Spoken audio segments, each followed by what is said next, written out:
झगड़ा दिल छू लेने वाली कहानी। अंदर रसोई से जोर जोर से बर्तन पटकने की आवाज आ रही थी। लग रहा था जैसे रसोई में तूफान आ चुका हो सकता है कि शायद एक दो बर्तन शहीद भी हो गए हों। लेकिन बाहर बैठी मेघना को कोई फर्क नहीं पड़ रहा था। वो तो चुपचाप अपने मोबाइल में अपने दोस्तों के साथ चैट कर रही थी। अच्छे से जानती थी कि ये शोर क्यों हो रहा है। जब उसने कोई प्रतिक्रिया नहीं दी तो आखिरकार 15 मिनट बाद अपने आप ही सारा शोर बंद हो गया और उसके 1 घंटे बाद रसोई से हाँफते कांपते सीमा जी निकल कर आई। एक तीखी सी नजर उन्होंने अपनी बहू मेघना की तरफ डाली, पर मेघना तो उनकी तरफ देख भी नहीं रही थी। वो तो अपने मोबाइल में ही बिजी हो गई थी। ये देखकर अपने पैर पटकती हुई सीमा जी अपने कमरे में जाकर बैठ गई। बहू इतनी कठोर हो जाएगी, इसकी उन्हें उम्मीद नहीं थी। नहीं तो पहले तो वो उन्हें परेशान होते देखकर खुद ही उठकर रसोई में आ जाती थी। आज मेघना और सौरभ के बीच में झगड़ा हुए पूरे 5 दिन हो चुके थे। 5 दिन से घर का माहौल बड़ा बदला हुआ था। दोनों एक दूसरे से बात तक नहीं कर रहे थे, लेकिन ना तो सौरभ और ना ही मेघना झुकने को तैयार थे। पर उसका खामियाजा तो सीमा जी भुगती रही थी। पर कहना गलत नहीं होगा कि सीमा जी अपनी ही गलती का कारण ऐसे भुगत रही थी। आखिर बेटे बहू में झगड़ा करा के उन्हें बड़ा मजा आता था, तो अब उस मजे की सजा तो मिलनी ही थी। इस बार ये मजा इस रूप में उभर कर आएगा, ये तो उन्होंने सोचा ही नहीं था।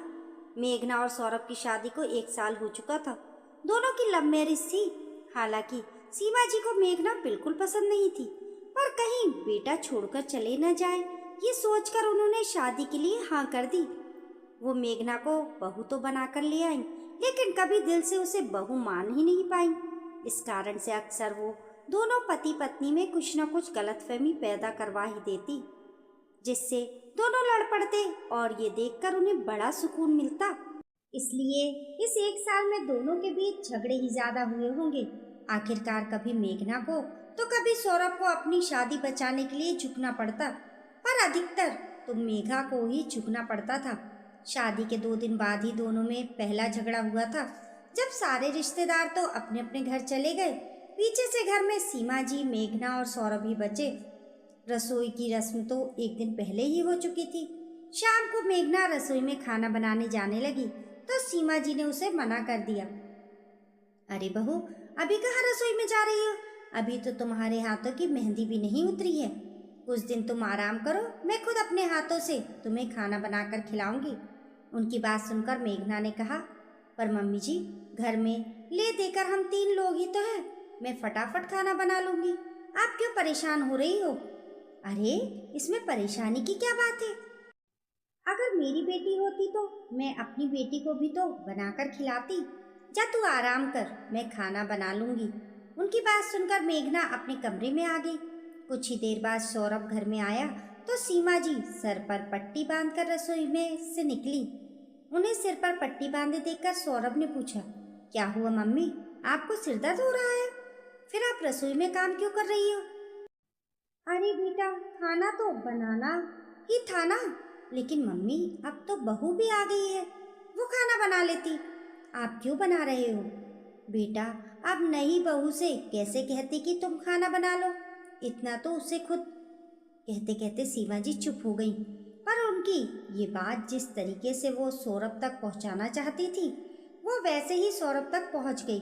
सौरभ चिल्लाता हुआ मेघना के पास गया। मेघना, तुम्हें शर्म नहीं आती?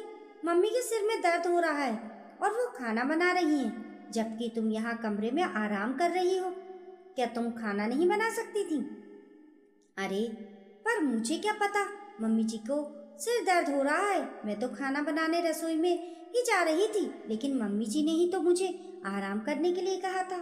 कह रही थी कि तुम नई बहू हो तो। अरे, नई बहू हो तो क्या तुम्हारा इस घर के लिए कोई फर्ज है या नहीं? तुम्हारे होते मेरी मम्मी परेशान हो रही है, तुम्हारी भी कोई जिम्मेदारी है या नहीं? मुझे तुमसे ये उम्मीद नहीं थी। सौरभ, क्यों तिल का ताड़ बना रहे हो? शायद तुम्हें कोई गलतफहमी हो गई। अगर ऐसा है तो मैं जाकर खाना बना लेती हूँ। नहीं, मुझे तुम्हारे हाथ का खाना नहीं खाना। मैं बाहर से खाना मंगा लूँगा। बस छोटी सी बात का बतंगड़ बन गया और दोनों आपस में लड़ पड़े। पर यह देखकर सीमा जी को बड़ा मज़ा आया। रसोई में जाकर मेघना ने खाना तो बना लिया, लेकिन उस दिन सौरभ ने मेघना के हाथ का बना हुआ खाना नहीं खाया। अब तो वो आए दिन दोनों के बीच कोई ना कोई गलतफहमी पैदा करा ही देती और फिर खुद बैठकर तमाशा देखती। दोनों के सामने ऐसी मासूम सी बन जाती हैं जैसे उन्हें कुछ पता ही ना हो कि क्या बात हुई है। पर इसका असर अक्सर यही होता कि सौरभ मेघना के हाथ का बना हुआ खाना खाना छोड़ देता और जब तक मेघना आगे होकर माफ़ी नहीं मांगती तब तक या तो वो बाहर से खाना लाकर खाता या फिर सीमा जी अपने हाथों से उसे खाना बनाकर खिलाती। अब सीमा जी को परेशान होता देखकर मेघना खुद ही 1-2 दिन में माफ़ी मांग लेती। पर धीरे धीरे मेघना को अब समझ में आने लगा था कि ये सब सीमा जी का करा धरा होता है और वो दोनों पति पत्नी बेवजह एक दूसरे से बस बेवकूफ़ों की तरह लड़ते रह जाते हैं। अभी 5 दिन पहले कोई भी बात नहीं थी। वो शाम भी और शाम की तरह ही थी। सौरभ उस दिन जल्दी ऑफिस से फ्री हो गया तो उसने मेघना को फ़ोन कर कहा, तुम जल्दी से तैयार हो जाओ, हम मूवी देखने चलेंगे। बस मैं थोड़ी देर में ही आता हूँ। उसकी बात सुनकर मेघना ने फ़ोन रखा और फटाफट रसोई में सीमा जी के लिए खाना बनाने चली गई। मेघना को रसोई में जाते देखकर सीमा जी ने पूछा, अरे बहू, आज इतनी जल्दी रसोई में? हाँ मम्मी जी, सौरभ का फ़ोन आया था।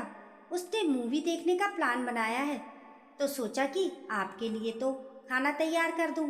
हम लोग तो शायद बाहर खाकर आ जाएंगे।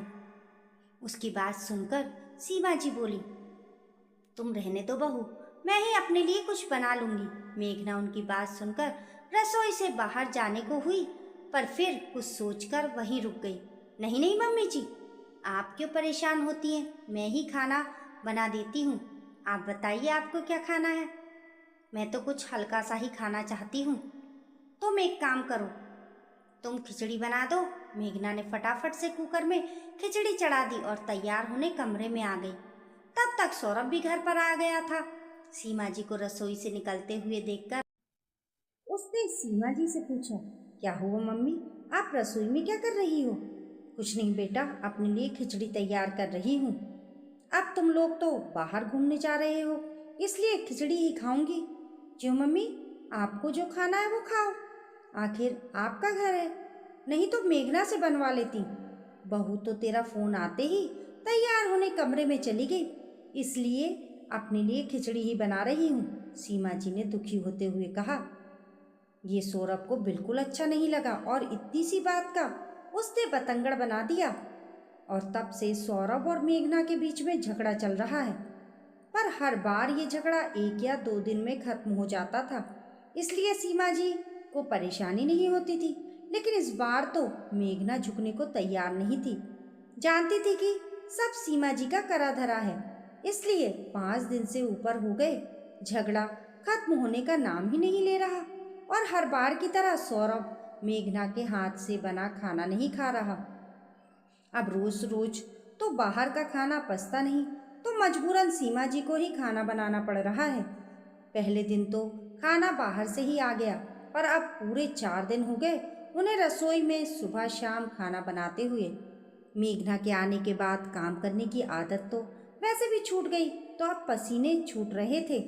जैसे ही सौरभ घर पर आया उसने सीमा जी को आवाज़ लगाई, मम्मी बहुत ज़ोर से भूख लग रही है, जल्दी से खाना लगा दो। फिर एक नज़र मेघना की तरफ देखा और चुपचाप मुंह फेर कर कमरे में चला गया। सीमा जी भुनभुनाती हुई अपने कमरे में से आई और सीधे रसोई में चली गई। तब तक सौरभ भी चेंज करके बाहर आकर डाइनिंग टेबल पर बैठ गया। इतने में सीमा जी अंदर रसोई से खाने के बर्तन लेकर आई और डाइनिंग टेबल पर जोर से पटकते हुए बोली, कब तक चलेगा तुम दोनों का ये ड्रामा? परेशान हो गई हूँ मैं। अरे इस उम्र में मुझको काम करना पड़ रहा है तो क्या फ़ायदा तुम दोनों बेटे बहू का? सीमा जी की बात सुनकर सोफे पर बैठी हुई मेघना बोली, अब मैं क्या कर सकती हूँ मम्मी जी, आपके बेटे को मेरे हाथ का खाना खाना ही नहीं होता तो। उसकी बात सुनकर सौरभ बोला, क्यों खाऊं तुम्हारे हाथ का बना खाना? जब तुम्हारे होते मेरी मम्मी को परेशान होना पड़ता है। तुम्हें सिर्फ अपना स्वार्थ दिखता है, लेकिन ये परिवार नहीं। अच्छा, मैंने ऐसा कौन सा स्वार्थ दिखाया, बताओगे मुझे?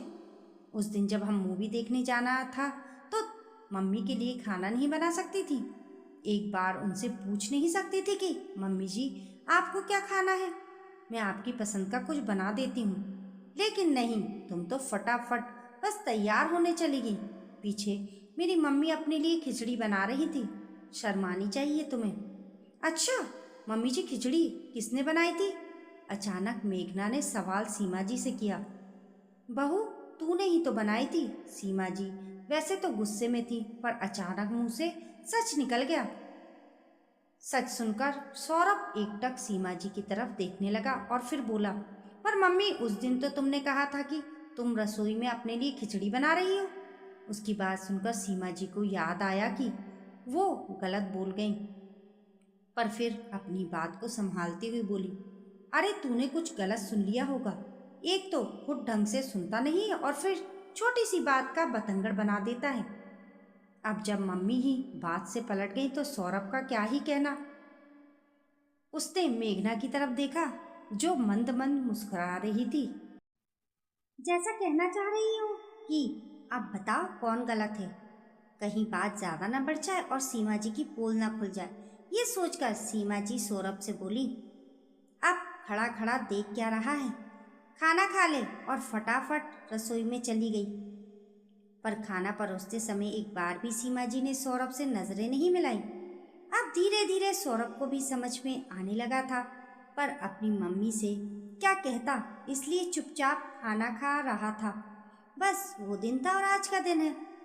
पहली बात तो सीमा जी खुद ही दोनों के झगड़े कराने से बचती थी, क्योंकि उन्हें पता था कि मेघना फिर अपनी जिद पर आ गई तो घर का काम उनकी जिम्मेदारी हो जाएगी। और यदि कभी ये कीड़ा कुलबुलाता भी था तो सौरभ मेघना और सीमा जी को ही अपने सामने कर पूछ लेता था। दोस्तों, आपकी इस कहानी के बारे में क्या राय है, हमें कमेंट करके बताइए। और कहानी पसंद आने पर लाइक और शेयर करें। ऐसी ही अच्छी अच्छी कहानियों के लिए चैनल को सब्सक्राइब करना ना भूलें। मिलते हैं फिर एक नई कहानी के साथ, तब तक के लिए नमस्कार।